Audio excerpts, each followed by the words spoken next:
Thank you so much for being here today. I'm Maureen Reedy, the President and CEO of the Paley Center for Media, and I'm so thrilled to welcome you what is for sure the most anticipated event of the year here at Paley. We are thrilled to host the Commissioner of the National Hockey League, Gary Bettman, and the Commissioner of Major League Baseball, Rob Manfred, both Paley members of the board, friends, and Cornell alumni. So go Big Red!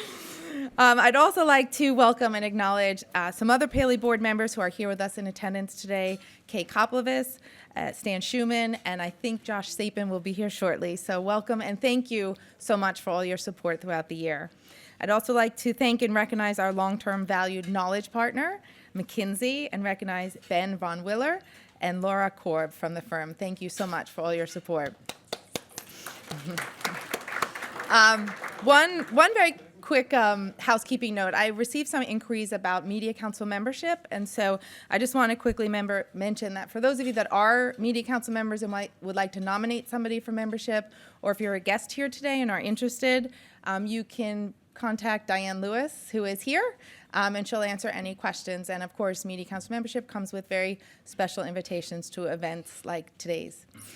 Now, I'd like to welcome a friend of both Gary and Rob's and a veteran of the Sports Business Daily since its launch back in 1994, SBJ Executive Editor Abe Madkour, who will serve as our moderator today and will introduce our special guests. Thank you and welcome, Abe.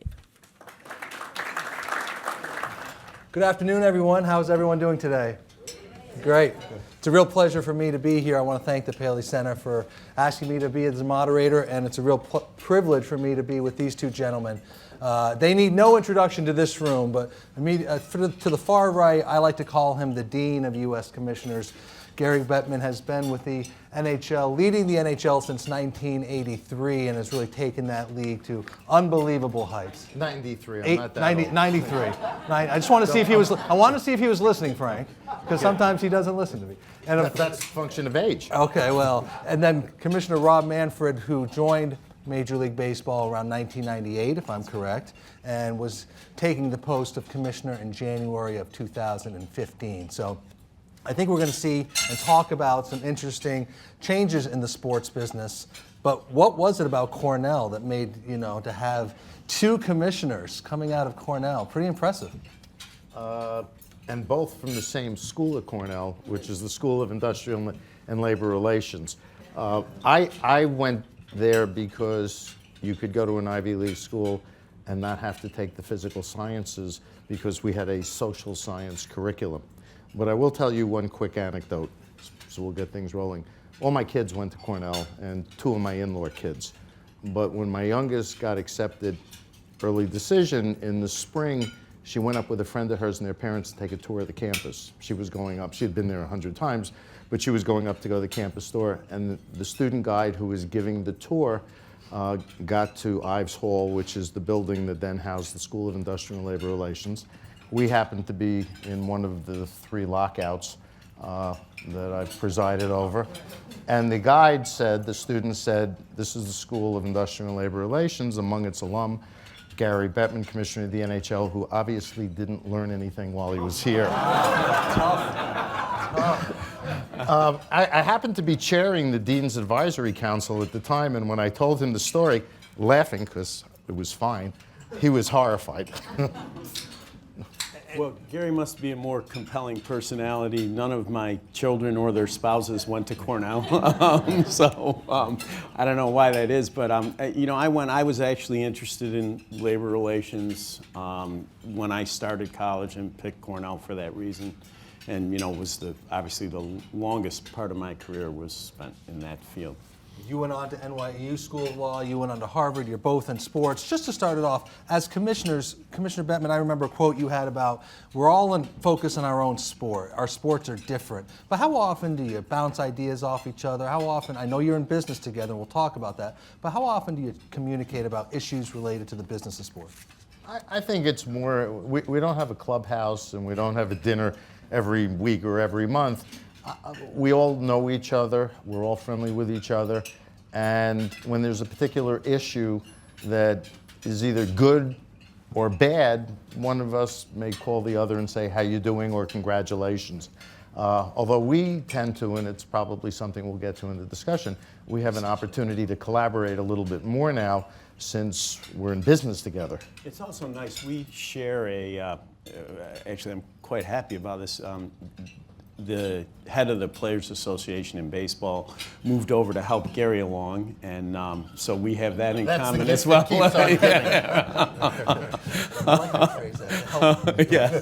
So we have that in common as well. And I talk to Gary the most because we are in business together, but see both Adam and Roger on a fairly regular basis, and we do have issues in common. When I talk to sources in the business of sports, these two are always brought up as really two of the most thoughtful, intelligent executives in the business. And I want to kind of jump off from there because Bob Bowman's here at the head table, and he has built an amazing business with Major League Baseball Advanced Media, and that's an area where you two have decided to partner on and become business partners on, which in the sports business is very rare to see leagues collaborate like you have done. Why and what for? Well, let me answer this question in two ways. BAM has been extraordinary. Bob Bowman, who has not only created but presided over it since its inception through 2 commissioners' tenures, has made it the leading enterprise for streaming live sports. They are cutting edge, extraordinarily professional. They're great at what they do. When we were evaluating what we should be doing to move forward, I think universally it was acclaimed that when we relaunched NHL.com 7 or 8 years ago, we were leading in the space. And over time, for a variety of reasons, that leadership position eroded, and I wanted to take a fresh look at what we were doing. And we scoured the marketplace in terms of who would be good vendors, who would be good partners, and the like. And ultimately, I reached 2 conclusions. One, BAM would be the best, and I knew I would be comfortable with BAM for a couple of reasons, not the least of which I've known Bob probably now for 25 years, if not longer. I knew Rob from perhaps as long, and I felt on a personal level, not just a professional level, we would be comfortable with each other. The second, and this is something that I said to my board, I could have gone to my board and said, give me a couple of $100 million and 2 years, and if we got everything right, we might be as good as BAM. Okay. And since Bob and Rob had the vision of maybe there was something new and different we could create here with year-round programming and other things as well, that this would be a good opportunity for both BAM, baseball, and for us to work together. And we knew that they weren't going to try and turn hockey into baseball, that they would treat hockey with the respect and excitement and energy it deserved. And so we, and ultimately NHL owners who had to approve the decision, were more than comfortable that this would be a great partnership. Was there a lot of initial reluctance from the board and other owners to do? None. From our perspective, Bob had talked for a very long time about the changing media landscape, and something we'd spent a lot of time thinking about. For us, Advanced Media originally, and then the spin-off of BAM Tech, was about our effort to make sure we were well positioned to deal with that changing media landscape.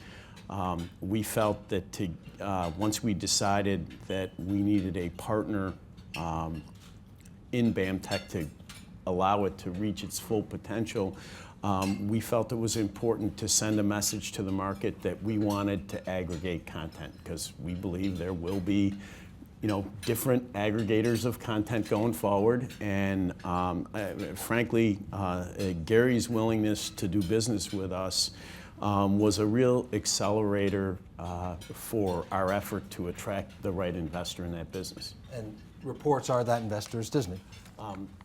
You stepped right into that question. Yeah. Reports are.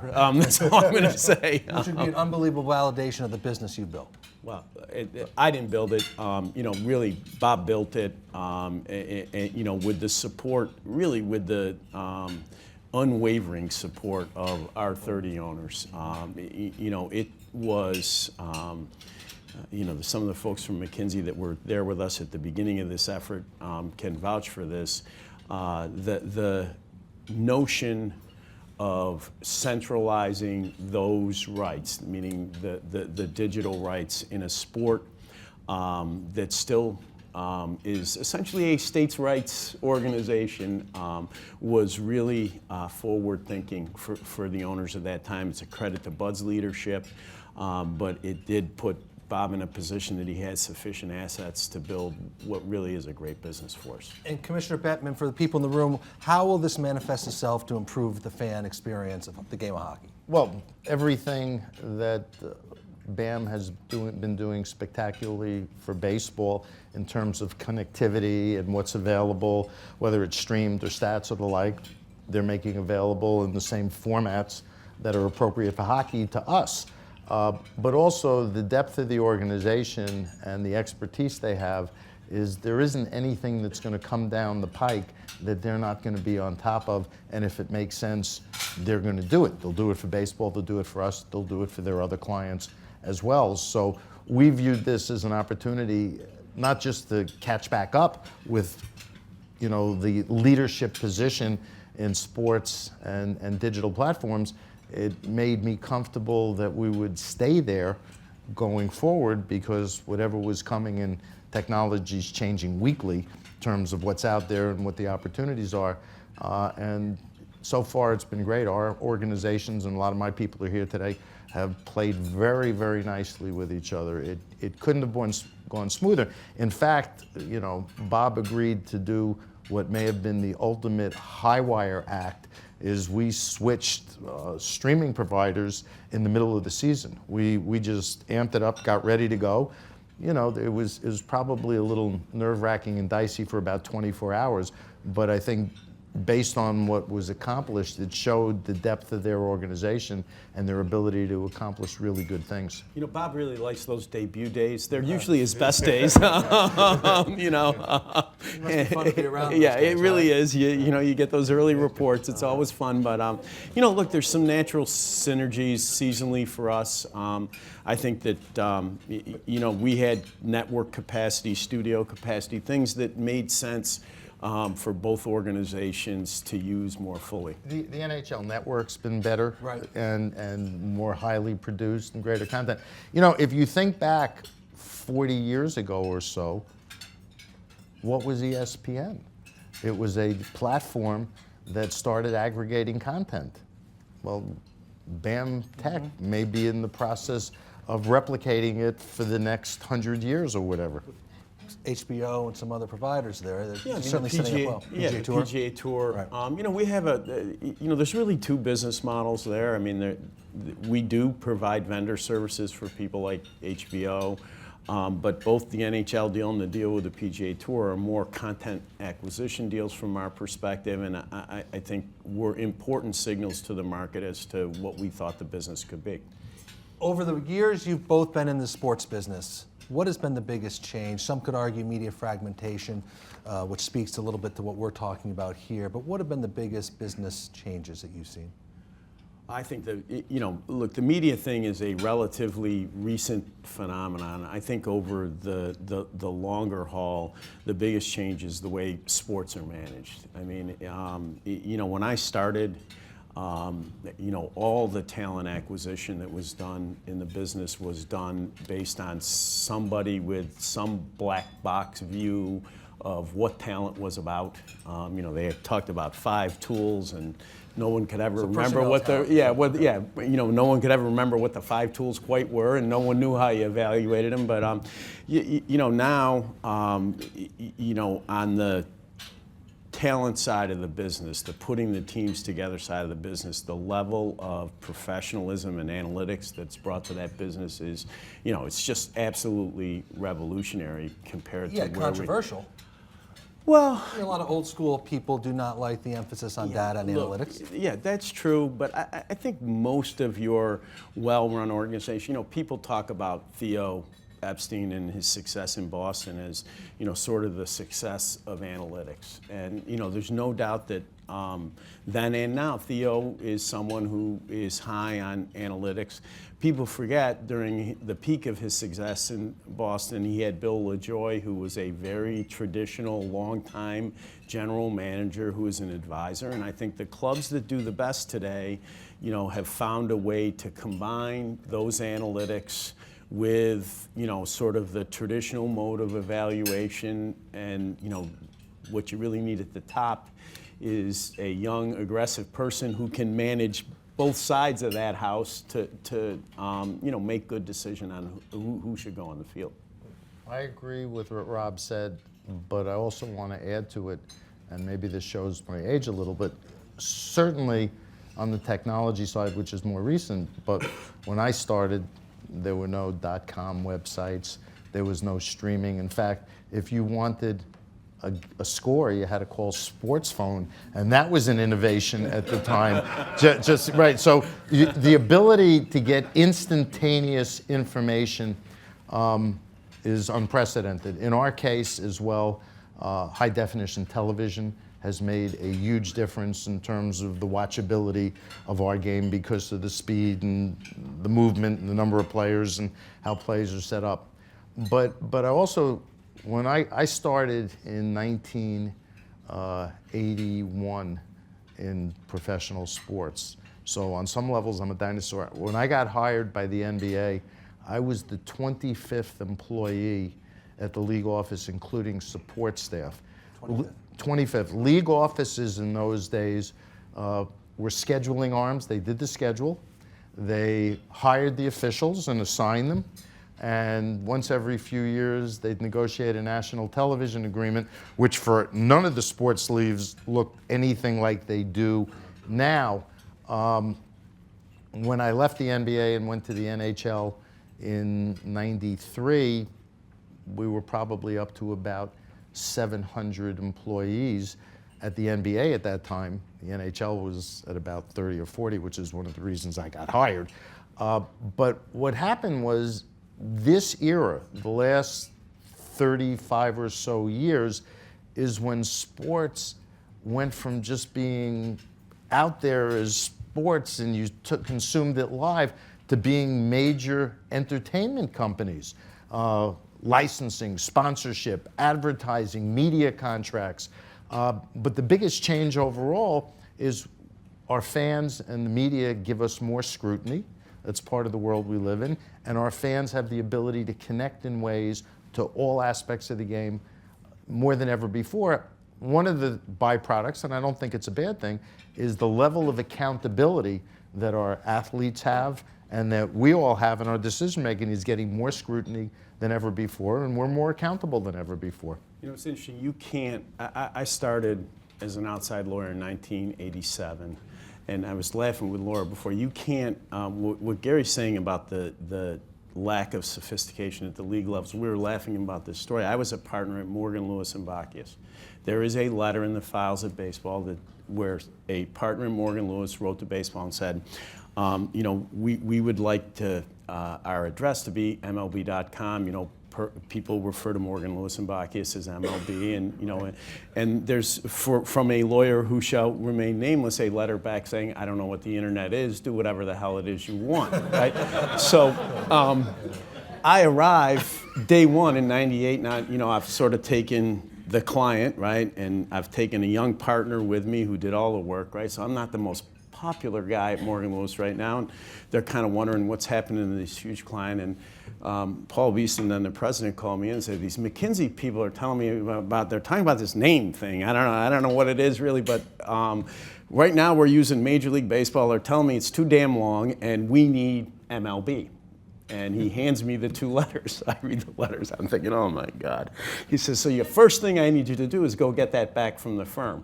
So I made a deal for stationery costs. We paid for the reprinting of their stationery, and we got that's what we did to get MLB.com. You made a very good deal. It was a good deal. Yeah, it was a good deal.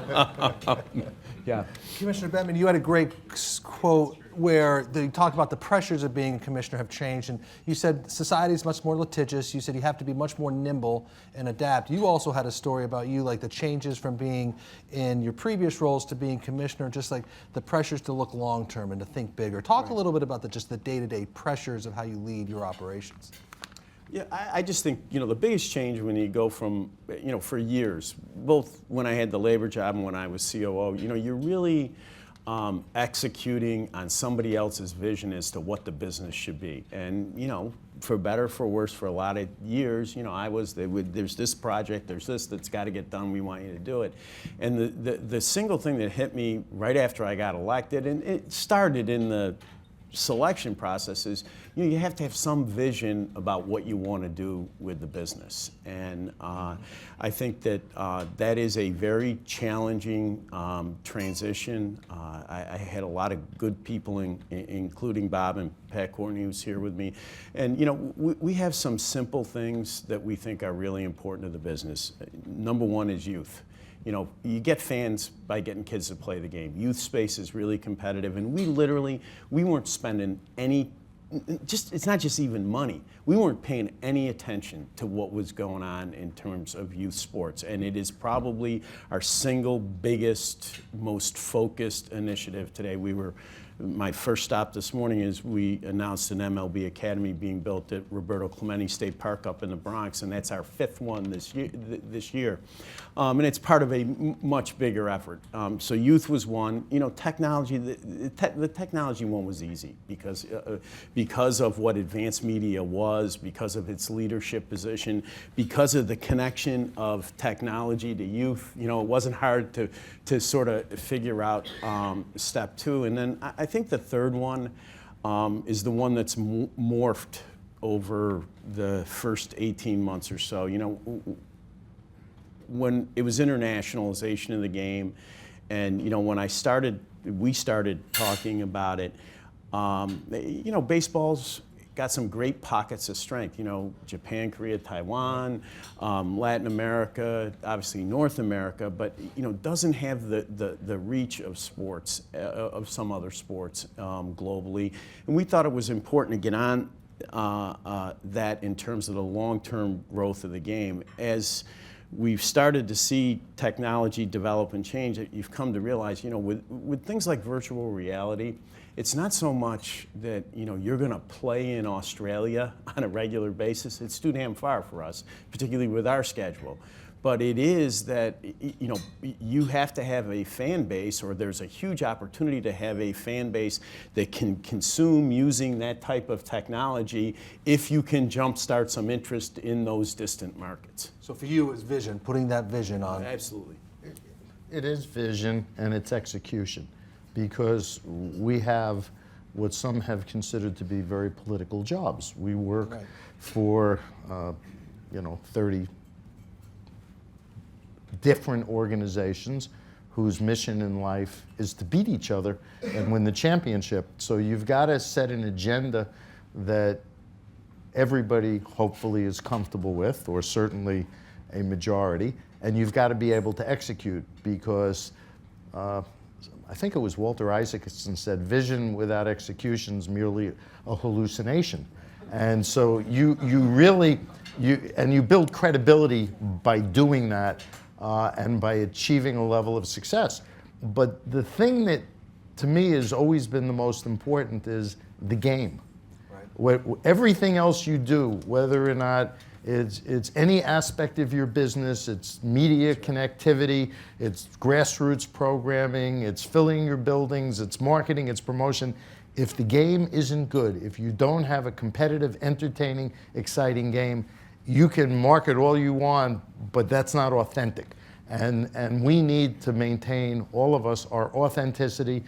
The games have to be perceived as having integrity, decided on the merits, and that skill is what is ultimately prevailing. And that's something that requires constant focus, because whether or not it's the game or what happens off the ice, we're in a business where, in addition to having vision and execution, you have to be able to react swiftly and hopefully intelligently when problems bubble up, because there's always going to be some issue that you couldn't anticipate that you're going to have to deal with. You know, it is why we're comfortable together. I will say, I do think the hardest thing about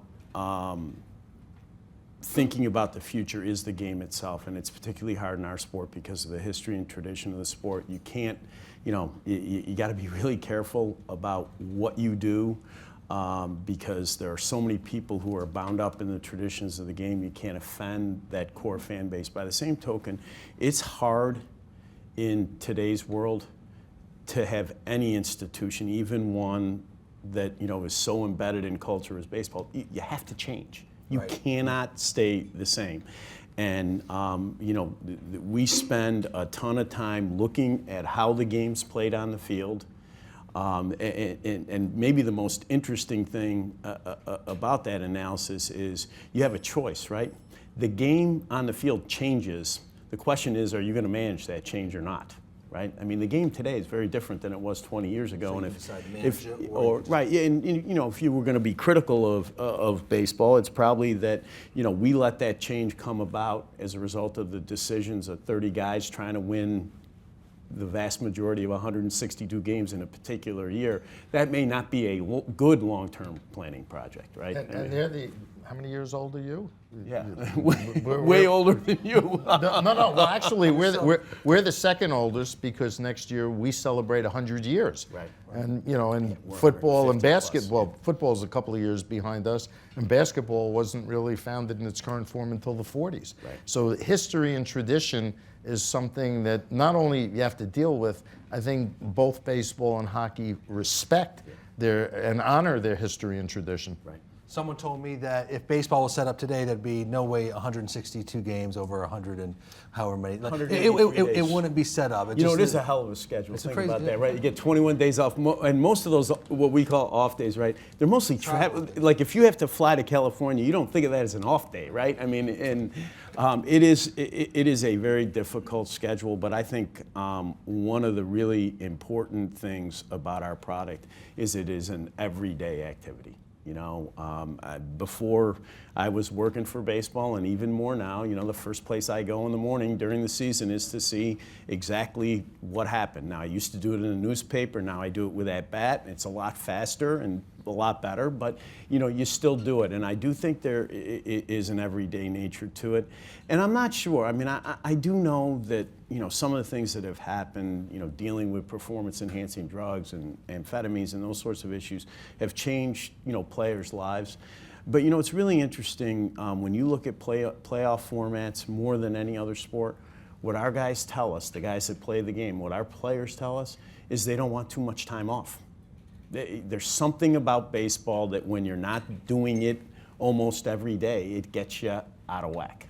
I want to touch on some current issues in the news. Commissioner Bettman, I'll start with you. Why do you think Vegas will work for the NHL? And for those who don't know, a team was awarded to Las Vegas under an owner named Bill Foley. Will start in 2017, if I'm correct? Yes.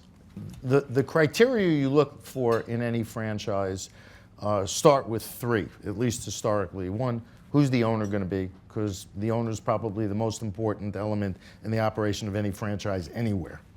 Do they have a good arena to play in? And what's the market like? With respect to ownership, Bill Foley, I think the name of his company was National Fidelity Title. They're the largest writers of title insurance. He has a vast empire of other holdings. Very smart, very sophisticated businessman, passionate about the game, West Point graduate. I mean, solid owner. They just built a new state-of-the-art arena in Las Vegas, the T-Mobile Arena. It's situated behind New York. They've created MGM, which owns the property surrounding it and half of the arena, created a promenade so you can walk there from the Strip. But more importantly, perhaps, you can get off the highway and pull right into parking garages so that if you're a local Las Vegas resident, you don't have to deal with the Strip, which a lot of them don't like to do, particularly if they work there and they're not working at the time. The fourth element that was really introduced in this expansion is, will it make the league stronger? We're out of balance east to west, so now we pick up a 15th team in the west as against 16 in the east. But more importantly, we think the novelty, the uniqueness that Las Vegas as a brand brings will actually be good association for us. But the other thing that most people aren't focused on is this team wasn't about tourism. This team was about a local community of over 2 million people that have lots of people who live normal lives and have good paying jobs and want something that gives them an element of community coming together and living that you don't have anywhere else. Somebody who runs a company that's the largest employer in Nevada came to me and said, I have 60,000 employees. I'm an Eastern guy who moved west. I'm not a Nevada guy. I'm not a casino guy. I'm telling you, this is something that everybody craves for. And something like 40% of the students in the Clarks County, where Las Vegas is school district, are dependents of his employees. And they did a season ticket drive where not only didn't they have a team, they didn't even necessarily have the expectation of a team. This team is going to have probably 15,000 season ticket holders in a building that seats 17,500. Do you think they'll convert that many? Yeah, Wow. well, since on the day it was rumored that they were going to be awarded the franchise, they sold like $700,000 or $800,000 worth of tickets. And then the day we announced, they sold another 1,000 season tickets. They're going to be better than fine. So It's you're going to very confident in that market, it sounds like. absolutely, or else we wouldn't have been doing this. Okay. You, I think, from our viewpoint, Commissioner Manfred has, I think, one of your first big challenges coming up in a collective bargaining agreement with the Players Union. You talked a little bit about it over the All-Star break in San Diego, which seemed to go very well on the ground. And some of the things you've talked about, state of how many games, some things. What would you characterize for the audience to be some of the key issues that you'll talk about with Tony Clark? Well, you know, I think one of the huge issues from the club's perspective is the international talent acquisition market, amateur talent acquisition market. We did a nice job with the domestic draft last year, or last time around, last round of bargaining. Young players have been not only important to the game generally, but really a driver of competitive balance in the game. Young players generally less expensive. It allows teams in smaller markets to compete. We made a lot of changes in the international side last time. Unfortunately, the stressor of Cuba made, and I'll tell you what I mean by that, but made it clear to us that those changes were probably not sufficient. You know, Cuba, nobody expected that we were going to have the number of really major league ready players available in Cuba as it has turned out. And you know, when one thing that our clubs like is if you can get major league ready talent, you don't have to give up talent to get it. And it's a free and open market. Usually that results in a lot of money getting spent, and it has resulted in a pretty serious dislocation between what we're doing domestically and what we're doing internationally. So it's something that I think we need to get at. I think from the union's perspective, you know, there were some changes made that were actually supposed to be pro-player in the last deal with respect to draft choice compensation.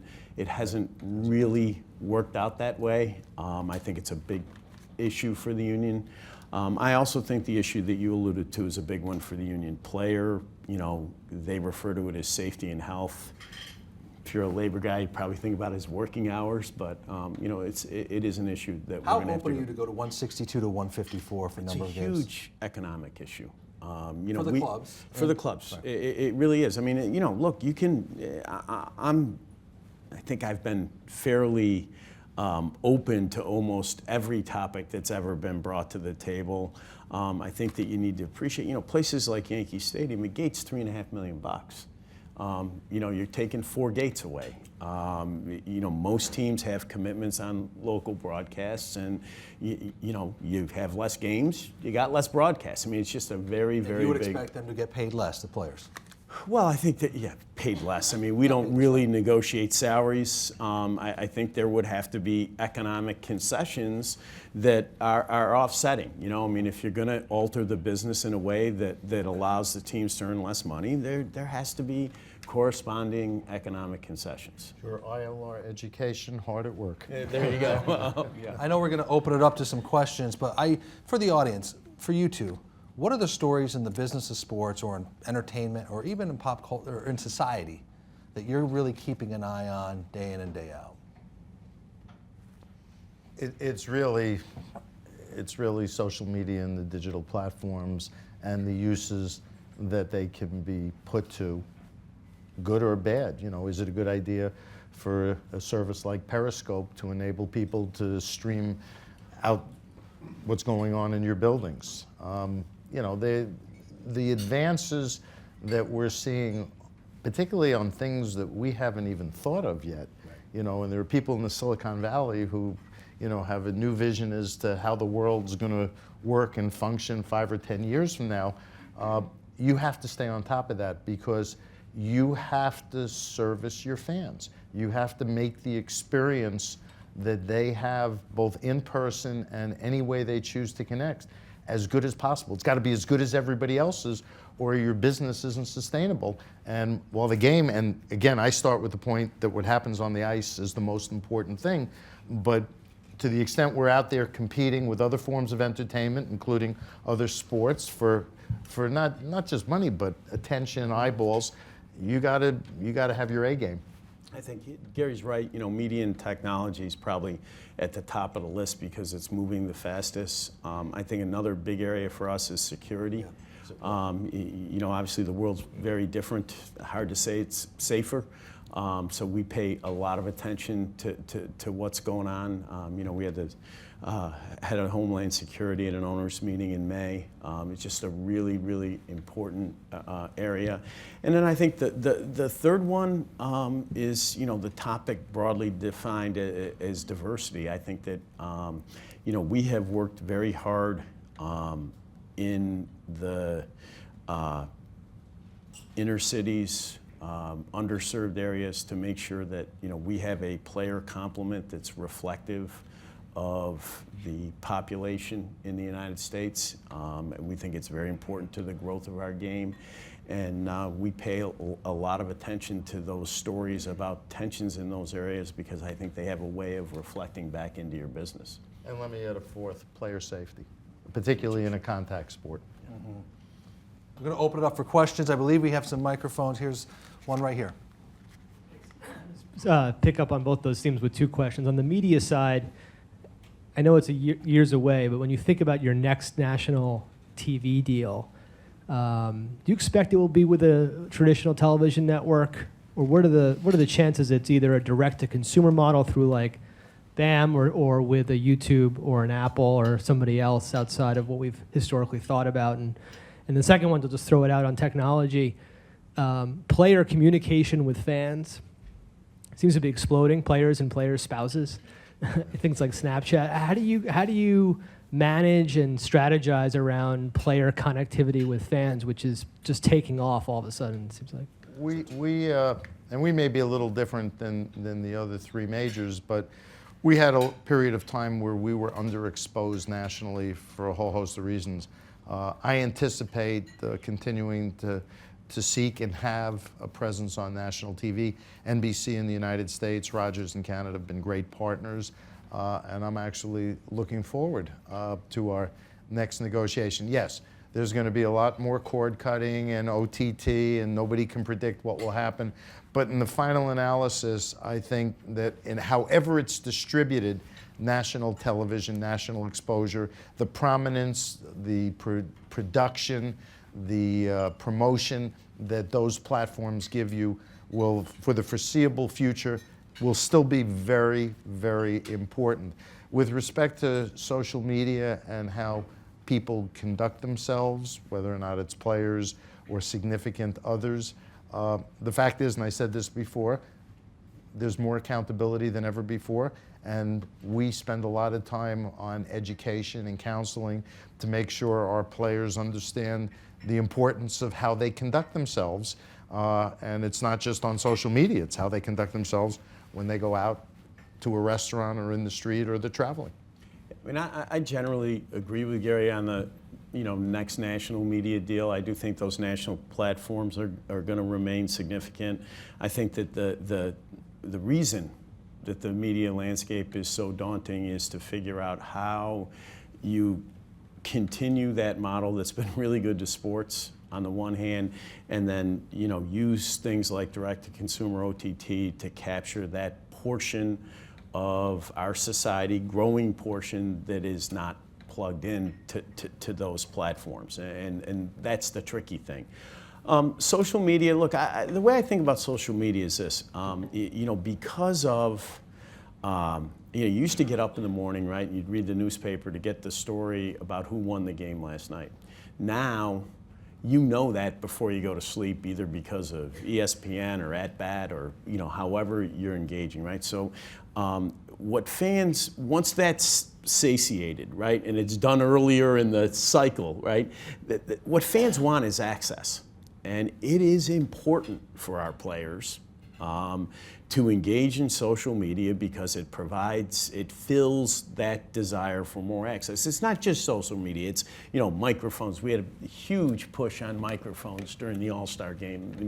Way more microphones than ever been in a professional baseball field. But that's another piece of that same, fulfilling that same desire for access. Now, you need to do it. It comes with risks, right? And you have to manage those risks the way that Gary, you only have one choice, right? You manage that risk by trying to educate people and make sure that they understand that this can jump the rails. The instantaneous nature of social media activity is a limiting factor, right? In your head, you shouldn't do X. Sometimes your head doesn't get there before you hit the button, right? I mean, and that's always a problem. But are you too active on social? No. Not me personally. No, I right. use it as a tool, but I don't. More of a voyeur to watch. You know what? Nobody needs, other than my immediate family and people I work with, nobody needs to know what I'm thinking or where I am. Yeah, I'm sort of the same as Gary. Occasionally, we do use it as a communication mechanism. I usually use @MLB if I'm going to tweet, as opposed to some personal handle. I do follow on Twitter because, there are some things, there's been hearings, for example, court hearings in cases that we're involved in where your people tweeting is the best way to follow what's going on in real time, faster than I can get a report. So, you have to do that. And real quick, Commissioner Bettman, you mentioned that this cord cutting, you both have young children. Are they traditional media followers, i.e. subscribing to a distributor's cable package, or are they more of an OTT millennial? Well, actually, I have a child who's 38, so this is Closer to that. and I have a child who's 27, and there's a difference between the two of them. Okay. The younger, with 27, is still almost out of that age group, and it's a hybrid. A lot of programming that's streamed onto a laptop or some other device, but there's also a large television in the living room that's hooked up to cable or satellite. And I have grandchildren, but while they're all more computer savvy at 7 and 9 than I'll ever be, they're not in a position to be subscribing to programming yet. But the move is clearly in that direction. But I'm not sure that that's ultimately going to be the question. From a sports standpoint and the value of our programming, it's going to be distributed. It's going to be consumed, and the only issue is, as long as we don't mess it up and do what happened to the music industry and give it away, it'll be fine. It'll just be a question of how you're getting it. I have 3 that are in 28 to 31 and married, and then one that's 22, and I think Gary makes even with that gap, there's a big difference between the 3 married couples. They're all cable customers, mostly because of sports. They're all big sports people. We had a conversation recently when we were having dinner, and the youngest one was saying, I don't understand why you pay that cable bill every month. I'm never going to be a cable subscriber. And one of the older kids observed, Mary Claire, the youngest one, said, that's easy for you to say now. That's because you're still free riding on Dad's credentials. So we'll see. We'll see. Do you have another question? Sorry, in the back, yes. On the topic of digital distribution, as you think about BAM as an independent business from the leagues themselves, which are just trying to get as much eyeballs as possible for the product, how do you guys think about Twitter's push, obviously, with the Turner deal and Bloomberg and for the conventions, as well as Facebook as well, and even Snapchat to some extent. So how do you think about the BAM business and trying to expand eyeballs for the leagues themselves via these platforms versus taking them off your own platform? Yeah, I think that we think about BAM this way, that ultimately there is going to be there are going to be aggregators of content, particularly sports content. And we would like to be at the front of that aggregation process with products out there that provide us alternatives alternatives for distribution to the traditional ones, and what might be available on some of the platforms you're talking about. I think it's going to be very hard for a Twitter, for example.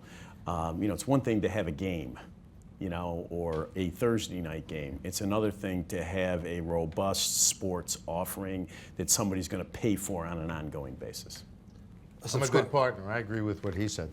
So you don't see it where consumers would pay a subscription fee to Twitter for shoulder programming or other behind-the-scenes access that couldn't be available elsewhere? Oh, I don't know. I don't know about that. I'm talking about the core. I didn't mean to exclude that particular possibility. I'm talking about the core delivery of the bulk of the entertainment product.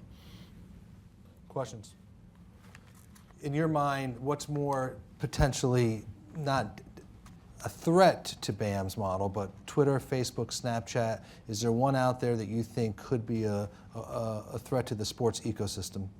Yeah, I mean, it's interesting. The ones you just named, they're all BAM partners. Every single, right? I am right about that. Yeah, I just that's why I brought them, just to check my facts. But we see them more as partners than threats. We really do. The more you can connect on whatever platform, the better it is for fan engagement. Just with the caveat, we don't want to be giving our product away. Commissioner Bem, I do want to give a quick shout out to September.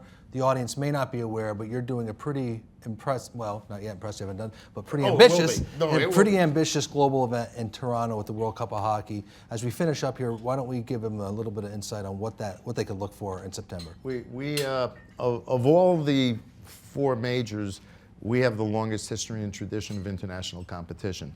25% of our players come from outside of North America. They've been doing international competitions representing their countries since they've been teenagers, and it's very important to them. So we, for a long period of time prior to my getting to the league and the Players Association joint ventured international competitions, whether it was the Canada Cup or the World Cup. We then started going to the Olympics after I got to the league. But we are going to have the best on best in hockey that the world has ever seen. 6 countries and 2 amalgamated teams. The 6 countries, this is why the tournament will be so competitive. Obviously Canada and the US, Russia, Finland, Sweden, and Czech.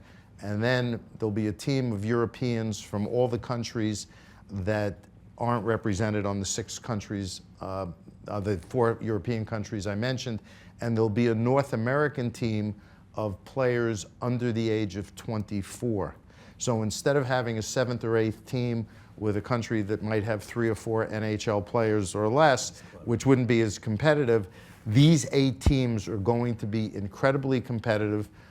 2 weeks in Toronto, the last part of September. You should all come up. It's only an hour flight from here.